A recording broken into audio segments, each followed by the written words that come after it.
Pakistanis did not know anything about this mission. Either they are totally incompetent or they are complicit. Either they are incompetent or they knew. Hi, folks. Welcome to the Arena Chat. I'm Alexander Trowbridge, and joining me in the newsroom is Arena editor David Mark. David, 3 days after the death of Osama bin Laden, the topic is still very much on Washington's mind. And now that sort of the initial joy has died down, there seems to be a palpable anger on Capitol Hill over Pakistan's role in the whole affair. Did they know? If not, why not? What are you seeing? It's interesting. The concern about Pakistan is really bipartisan. Usually on Capitol Hill, issues break down, Democratic versus Republican lawmaker. Here we're seeing everybody from Steny Hoyer, the House Democratic whip, to leading Republicans raising severe, serious questions about the role of Pakistan and how much they knew about bin Laden's whereabouts, if they actually harbored him and sheltered him. There's a lot more probing to be done. And David, as you mentioned, this isn't a partisan topic, so to help us sort of figure out the nuances of it, we're joined by Brookings Vice President Derrell West and former chairman of the House Intelligence Committee, Pete Hoekstra. Derrell, we'll start with you. What options does the U.S. realistically have regarding our relationship with Pakistan? I think we need to get much tougher on Pakistan because it's hard to imagine that at least their intelligence authorities were unaware of a $1 million home being built in a middle-class neighborhood. I mean, anybody walking through that area would be wanting to know why such a large house was being built, why the fences were there, why security was being taken so seriously. So Pakistan needs to come clean with us.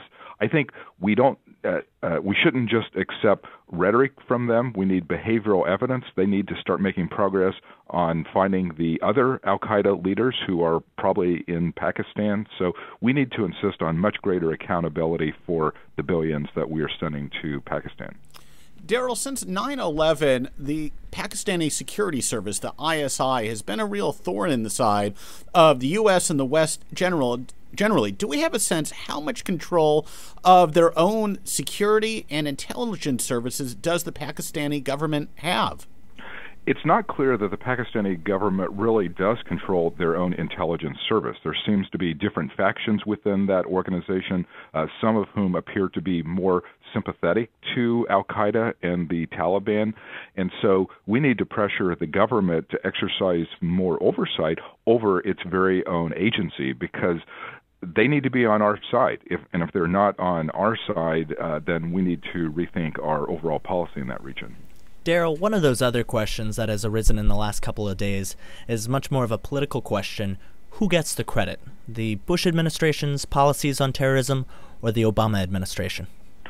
From a public opinion standpoint, I think there's little doubt that President Obama will get the credit just because he's the guy in charge who authorized the mission, and the mission was successful on his watch. In American politics, basically, if good things happen when you're in office, you get the credit, and if bad things happen, you get the blame. And certainly, if this mission had blown up, had not been successful, had not gotten bin Laden, if there had been fatalities among our troops, Obama would be the guy who would be criticized for all those failures.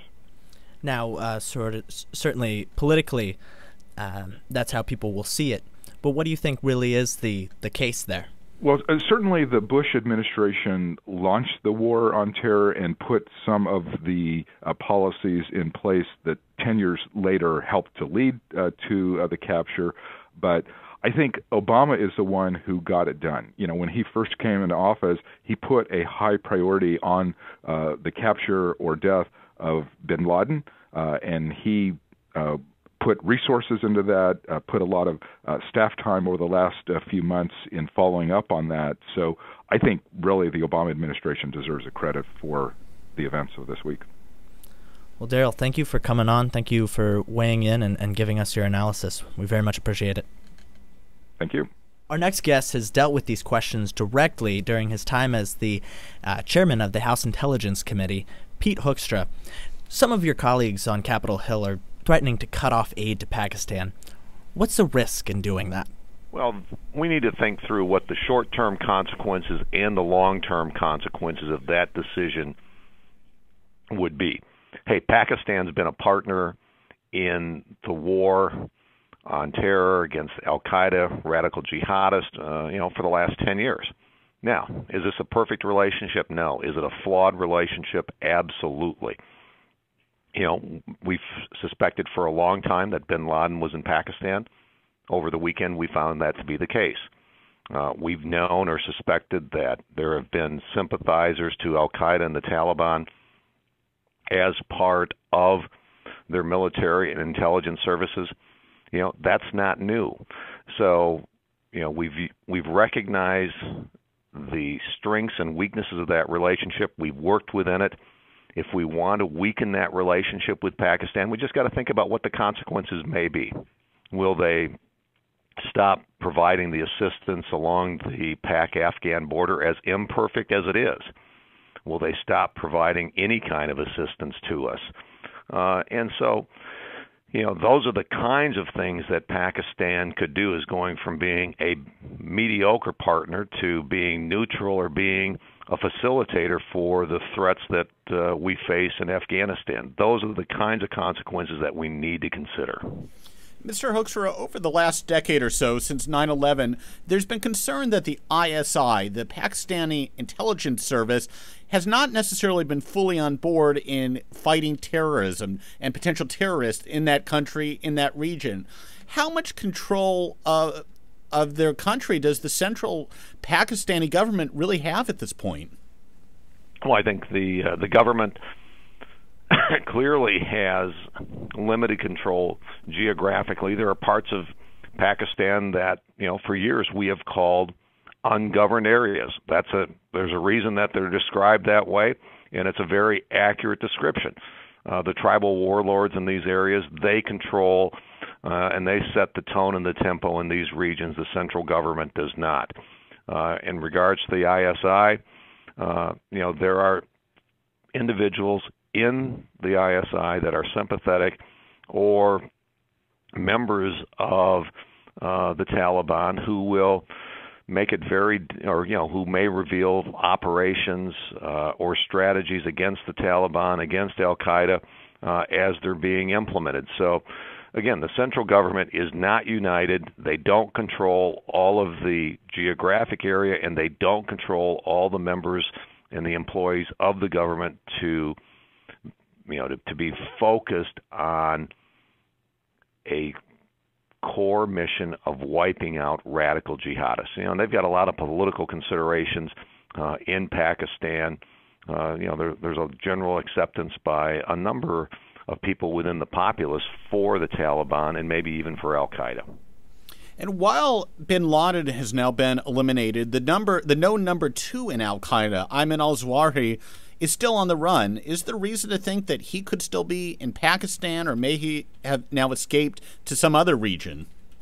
Well, I think the expectation is at least that right now he's probably in Pakistan. Pakistan, is probably one of the safer places still for him to be. But I think, isn't it great to be talking about the number 2 guy and where he is? And now also to be focused on people like Anwar al-Awlaki as to where he may be. These guys have to be very, very worried. We went after the top target in al-Qaeda. We've been focused on him for years. alZawahiri now is looking at a squeeze play. For the last number of years, we've always been very successful in getting the number 3 person in al-Qaeda. It was kind of like getting the number 3 position in al-Qaeda was like a death sentence. You'd be there for 3 or 4 months, and you'd be discovered and you'd be killed. Now we've also gotten the top guy.